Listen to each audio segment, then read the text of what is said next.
culture where we often are quick to make enemies out of those with opposing views, how do we respond as a Christian? How do we show respect to all people, even those with whom we vehemently disagree? We tackle this complex topic with today's guest, David Field.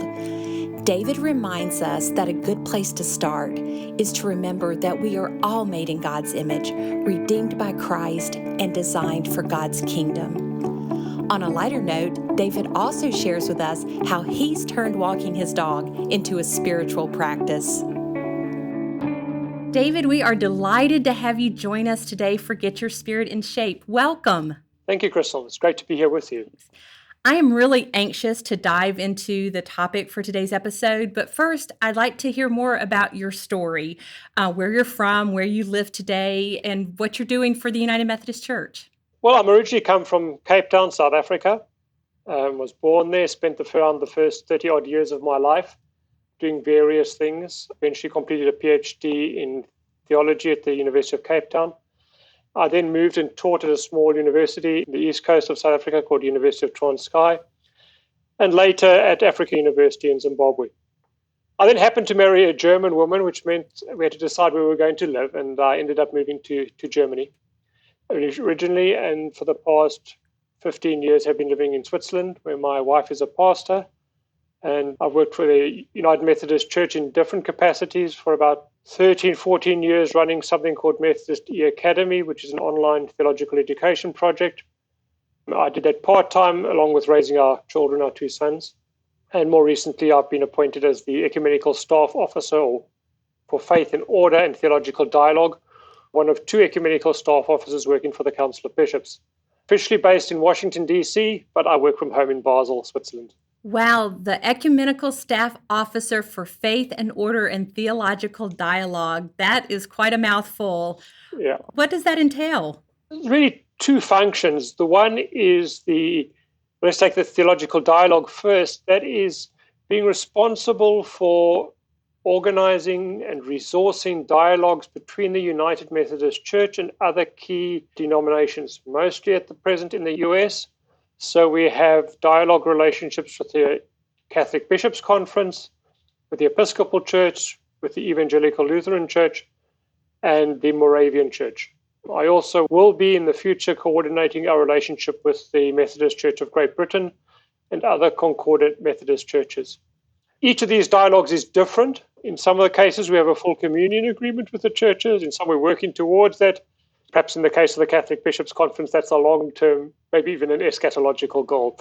However, it's how do we relate to each other? What are the theological factors that keep us apart? Are these resolvable? Can we work together more closely with each other? So it's the goal of really, how can the United Methodist Church really embody or work towards being one church, embodying the body of Christ in our context? The Faith and Order dynamic part of the work is the Faith and Order Committee of the United Methodist Church, which is the committee responsible for looking at key theological questions facing the church. And again, my task is resourcing that committee, which is made up of bishops, of clergy persons, of lay people from around the world. I'm still new at this, but in the past, I looked at various issues, produced documents on communion, on baptism, a more recent document on the understanding of the church. And they're really responsible to the Council of Bishops when there are key theological issues that they would like to be discussed, then they task the Committee on Faith and Order to look at those issues. It's new. I've just been in there since August, and obviously with COVID and the contemporary present situation means that I'm just really finding my feet in a little bit of a situation which is difficult to plan and organize at this stage. Well, it's certainly some important work. And as I heard you talk about your role with the specific theological dialogue piece, what a great segue that is into talking about the topic today, which is respect and mutual respect, which is something that in that role particularly, you just have to, I'm sure, be so attuned and sensitive to the differences and the nuances of the other denominations. Another reason I'm just so happy that you're here because of the work that you're doing for the church on that level. David, you were a guest in November of 2020 on the Connectional Tables weekly series titled Tuesdays at the Table. And on that episode, you were discussing the topic of holiness. And I'm sure you recall during that conversation, you talked about how we can love, respect, and communicate with people with different ideas, different personalities, different beliefs. As I heard you talk about that, it's just so essential that the church learns how to do this well. I'd love to just kind of continue part two, maybe, of that conversation, because I just feel like, a lot of times as a church, as a people, as a culture, we're not doing it well. We're not getting it right. I think maybe this is the advantage of my background, growing up in a often complex situation. Growing up in South Africa in the 1970s and 80s, grappling with racism, with issues of justice, how our Christian faith relates to justice, and how to treat people with respect. I grew up in a very racist culture where people were classified in various groups, and those of us who were classified white were on the top. And the attitude generally was you treated those who were classified as other racial groups often with little respect. And so one of the things I think I learned from my parents at an early age was to treat everybody with respect, regardless of how they were classified in the apartheid system. People who came from different backgrounds, different situations, different socioeconomic contexts. And I had opportunities as a teenager to interact with different people and discovering that despite the way the apartheid policies had attempted to separate us and to treat others in this kind of hierarchy of racial hierarchy, that actually these teenagers were exactly the same as me. They were struggling with the same issues as all teenagers do. We had the same interest in sports, and they were just people like me. And that helped me to think, often in situations where our society, our culture teaches us to disrespect certain people, that actually when you actually get to know people as people and not just as images or as stereotypes, you discover a lot of mutuality and can respect people for that. I think also, going on and studying and learning, one of the things that struck me was how much I've learned from people with whom I disagree with. I remember some of my professors I had who I had major theological disagreements with. And yet, looking back, discovered that they were probably the people I learned the most from. Even though some clashes I still disagree with them, that I learned from them and I respected their integrity of people in grappling through issues. Then that's what I find important is once you begin to understand a person who has integrity in what they're doing, you can respect them even when you disagree with them. I think it's not always easy to separate the person and their ideas or the person and their positions. This kind of thing is, perhaps in an extreme example, can you respect a racist even though you disagree with racism? Or you find racism deeply, deeply offensive. And that's the struggle. How do you respect people when it's not just about ideas, but more about, perspectives, worldviews, which are deeply hurtful, deeply cause pain and suffering. And that's more tricky. Oh, it's really tricky because I think we make decisions that we don't want to be with people like that, we have these deep, divisions in philosophies or in morale of, I think we'll maybe even use the term morality, and those are people we maybe choose not to be with. But what I'm hearing you say is that relationship is how you navigate that. I think a relationship is one area. I think another area is having your own sense of self-respect and self-confidence about who you are.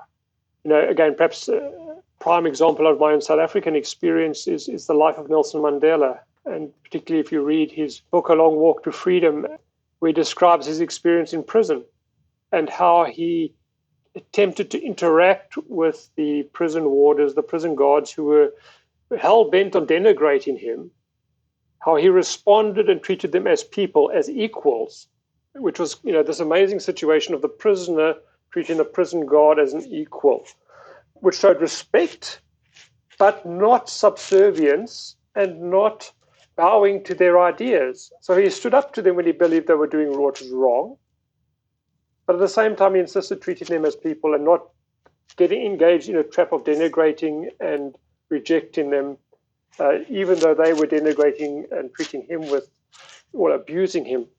And that's been a kind of model for me. How do I, when I'm treating with people, how can I treat a person with respect as a person, but also making clear that I disagree with them or I find their ideas offensive, in some cases deeply painful. So, how do I put those two things together? And that's always a difficult balancing act, I think. Perhaps particularly when it's not just abstract ideas, but perhaps when it's people who, in personal relationships, people with whom who maybe have hurt you badly, from whom you've experienced some kind of misuse. How do you respect such people? Is it possible to respect such people? I think it's for me the really difficult issue in that kind of context. David, I'm hearing you talk about this, and it just occurs to me that there's a really high level of maturity that you have to bring to the conversation.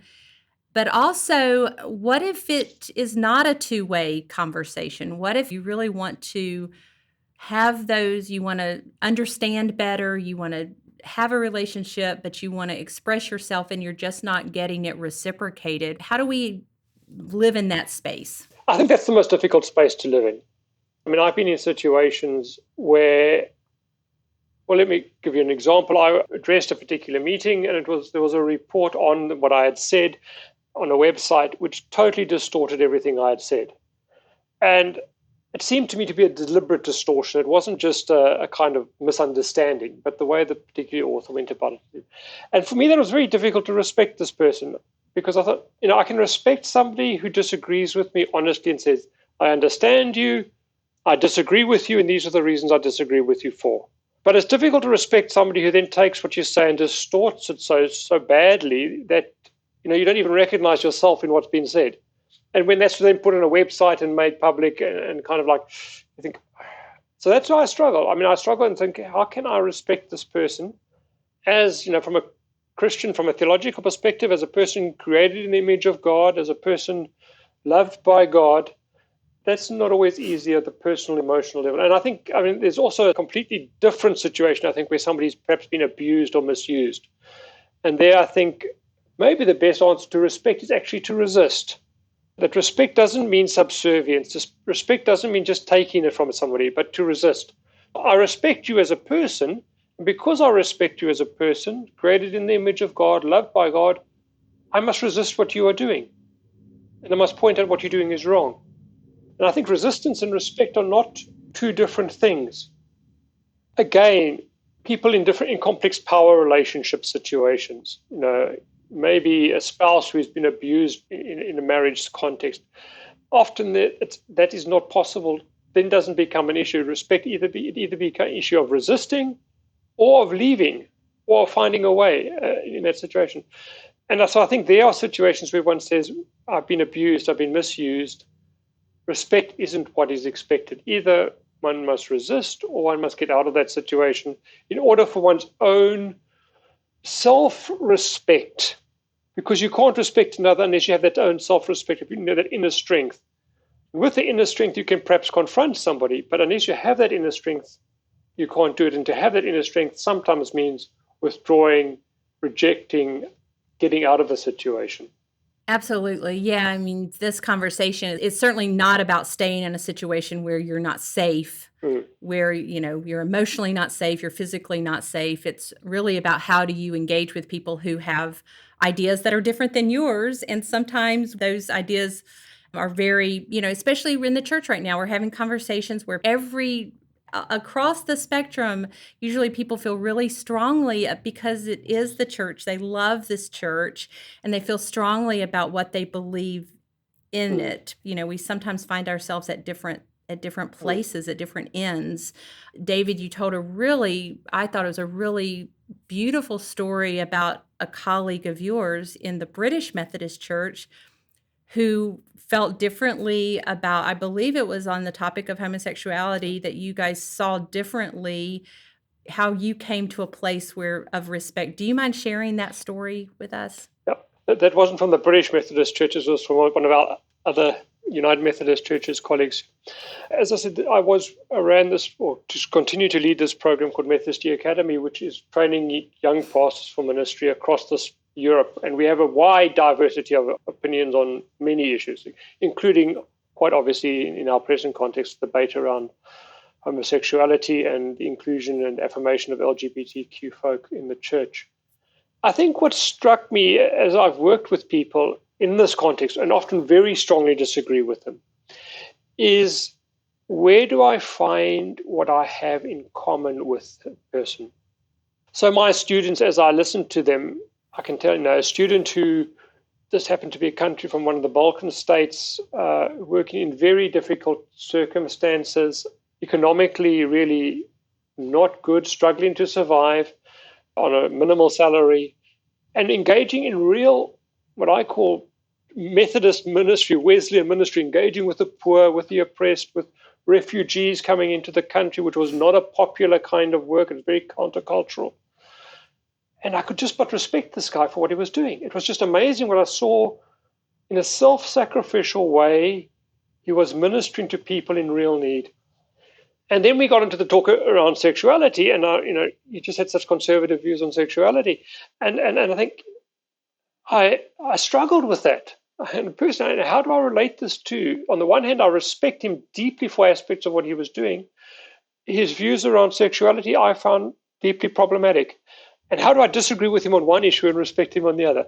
And I think to me it was helpful to understand that, yes, we come from different backgrounds, we come from different socio-cultural contexts, we've been brought up in very different situations, and therefore we respond to issues differently.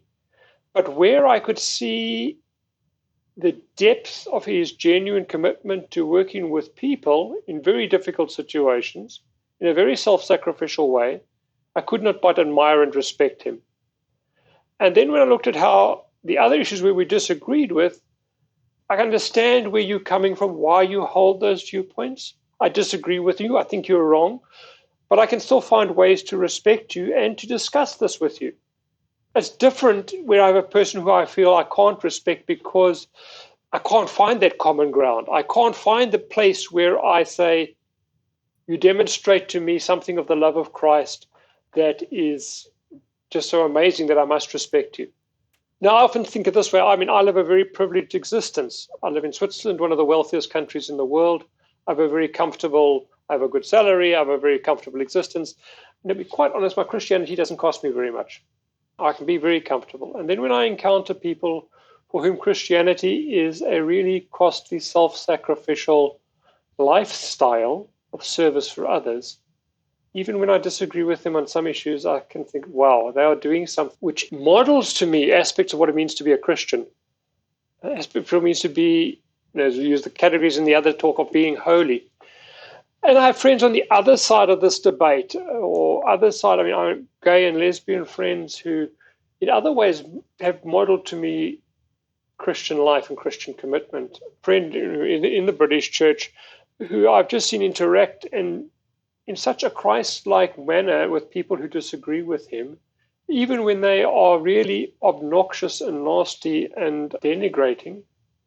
And he's responded so much with the love of Christ. And I have the deepest respect for him. I tend to agree with him around the issues on sexuality, but not because of that, but because he just models to me the love and Christ to other people, even when they are abusive and nasty and just really unpleasant. So that's where I find it. I have difficulty, and if I go back to the South African context, one of the things I struggle with being a South African so-called expatriate living in Europe is often encountering other white South Africans who still take with them many of the racist attitudes of the past. And those people I tend to avoid, I must be honest, because I struggle to find that point of respect. When I meet them, so much of what I hear and feel is an expression of racism, an expression of just what I find obnoxious. and I'm struggling to find where is that point where I can connect with the person and respect them. And I think that's where the difficulty is how do we find a point of connection at a basic level as human beings, as people created in the image of God, people loved by God. But that's not easy. I read this and wrote it down actually and thought I'm going to bring it to today because I want to talk to David about this. And I apologize, I have no idea who wrote this, but it says the true mark of discipleship is living in love. And it just occurred to me as I was thinking about that, it's like this respect, it just always needs to be through the lens of love. And I hear, as you're talking particularly about your friend in the British church, I mean, that person is modeling Yeah. that. It's just through this lens of love. And that's even as, people are being rude to him or being disrespectful even, he still responds in love, which is very Christ-like, Yeah. of course. But not easy. That's why perhaps I admired some of these people, because I don't know how I would react if I was in a similar situation. As I say, I live a reasonably privileged existence in a country where I don't feel disrespected. In a context where I don't feel disrespected, a white male, you're always the top dog. You don't experience the disrespect that others often do. And so I don't know how I would react in a situation where I was put under such pressure. I hope I would act in love. And that comes back, Jesus said, love others as you love yourself.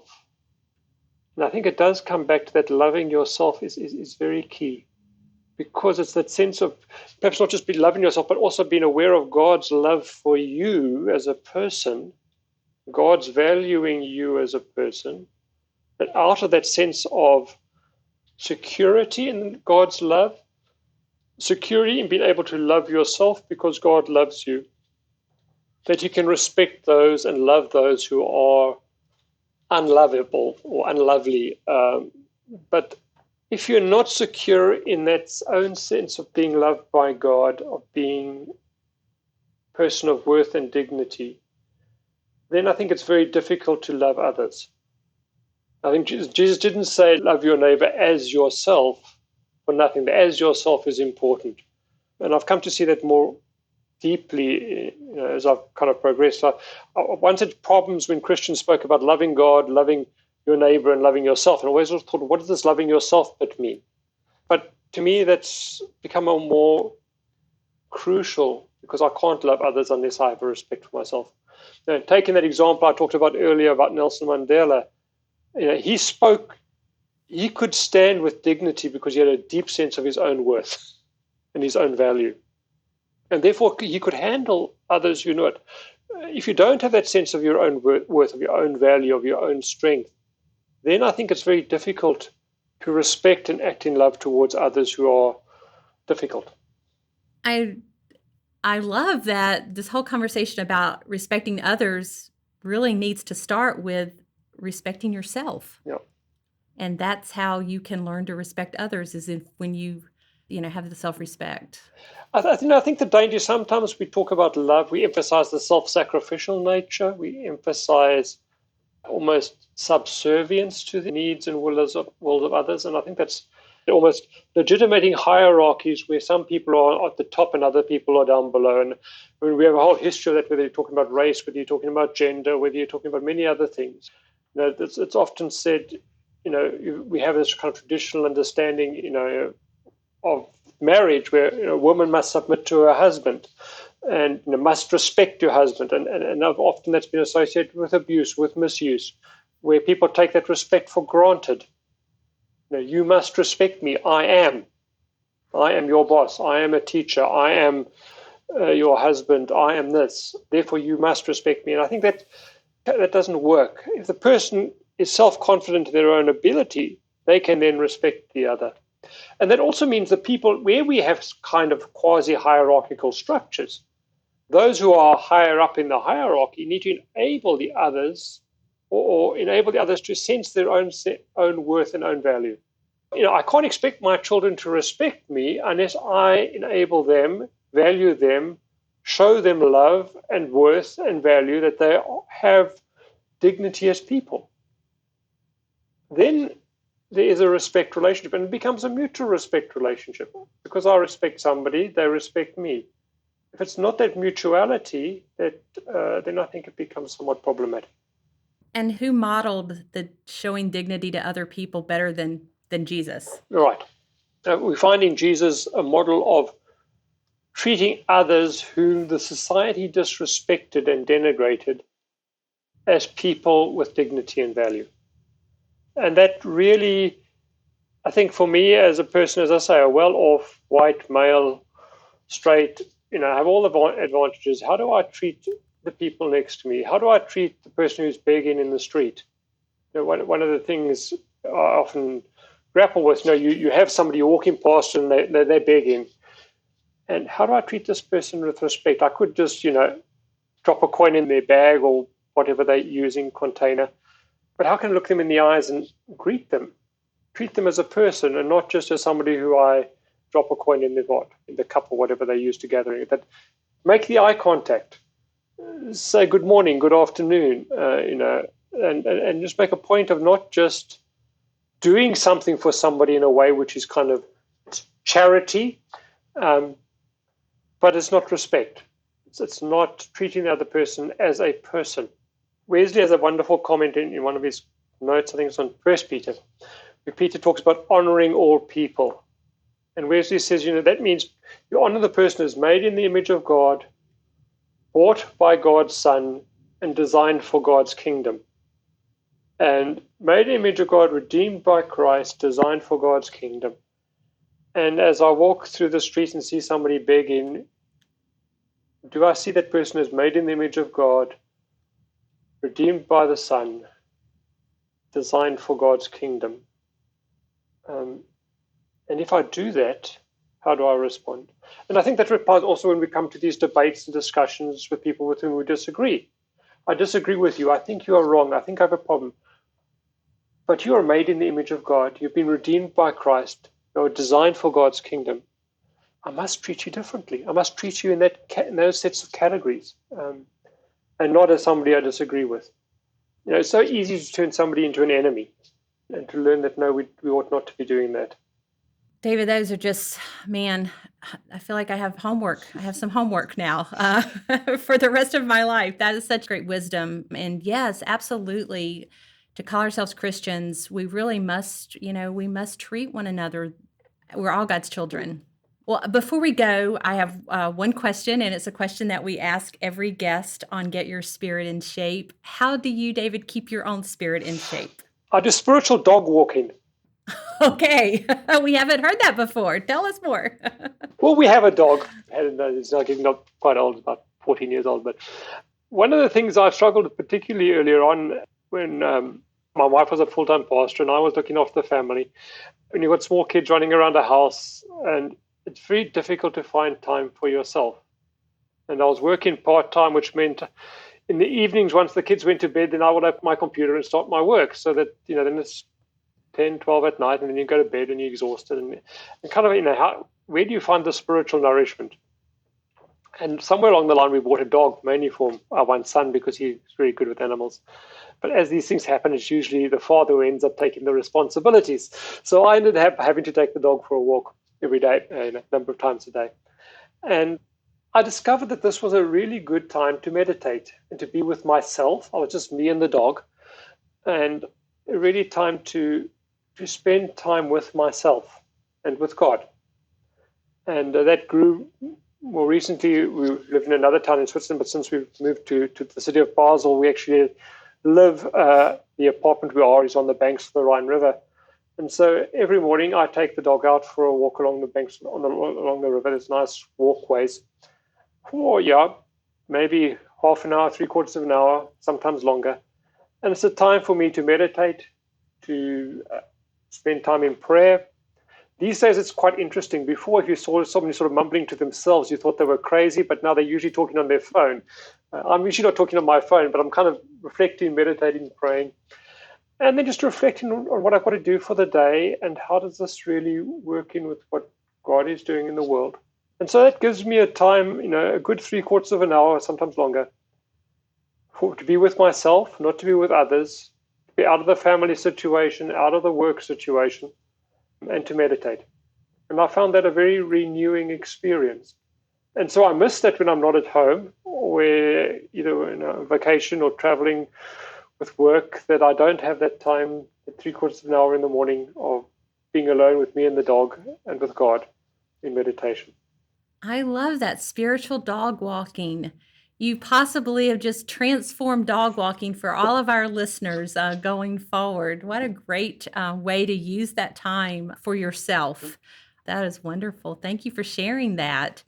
Well, David, I thank you for joining us as a guest on Get Your Spirit in Shape. I've just enjoyed our conversation so much on this important topic, and appreciate your thoughts and your wisdom that you gave all of us to keep pondering about. Thank you, Crystal. It's a pleasure. Great to be with you.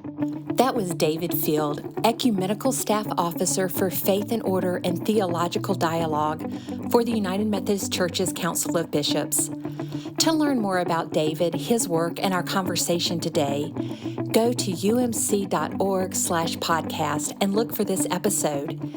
In addition to the helpful links and a transcript of our conversation, you'll find my email address so you can talk with me about Get Your Spirit in Shape. Thank you so much for joining us for today's episode of Get Your Spirit in Shape. I look forward to the next time that we're together. I'm Crystal Cavanis.